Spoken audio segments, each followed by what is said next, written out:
রমজানের শেষ দশকে 5টি আমল ভুলেও মিস করবেন না।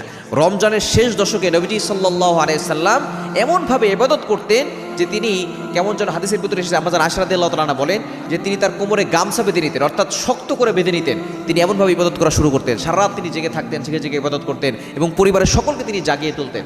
অন্যান্য সময় কিন্তু রাসূলুল্লাহ সাল্লাল্লাহু আলাইহি ওয়াসাল্লাম জাগিয়ে তুলতেন না, কিন্তু এই সময় তিনি জাগিয়ে তুলতেন যাতে করে সকলে ইবাদত করতে পারে।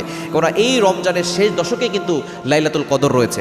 আমরা শুধু লাইলাতুল কদর 27 রাতে তালাশ করি, নো, আপনি এই 21 রাত, 23 রাত, 25 রাত, 27 রাত, 29 রাত, বেজোর রাতগুলোতে তালাশ করবেন এবং শেষ 10 দিন প্রতিদিন আপনি আমল করার চেষ্টা করবেন। এই 5টি আমল ভুলেও মিস করবেন না। নাম্বার 1, 1 নাম্বার হচ্ছে আপনি একটি দোয়া পড়বেন, কেননা যে কোনো রাতটা লাইলাতুল কদর হয়ে যেতে পারে। এজন্য আল্লাহর কাছে দোয়া বেশি বেশি করবেন এবং একটি দোয়া বেশি করবেন। আম্মা জান আয়েশা রাদিয়াল্লাহু তাআলা আনহা তিনি নবী সাল্লাল্লাহু আলাইহি ওয়াসাল্লামকে জিজ্ঞেস করেছিলেন, ইয়া রাসূলুল্লাহ, ইয়া হাবিবাল্লাহ, যদি আমি কোনোদিন লাইলাতুল কদর পেয়ে যাই তাহলে আমি কি দোয়া করব?